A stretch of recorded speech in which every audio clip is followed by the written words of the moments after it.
change the ribbon in an IDP Smart 51 printer, first open the lid by pressing down on the lid release tab and then lifting it.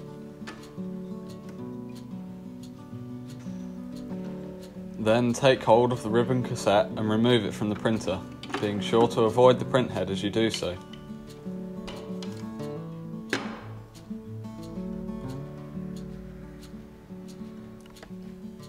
The ribbon spindles click out from one side and then the ribbon can be lifted out. Roll any used ribbon onto the take-up spindle, which is labelled on the cassette itself.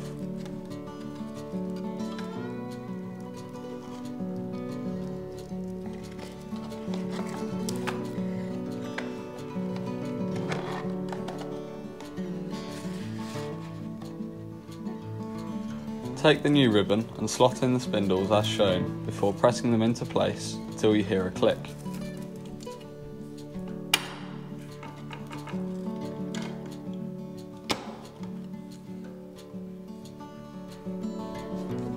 Place the cassette back into the printer, ensuring that the part labelled with top is facing up and is at the front.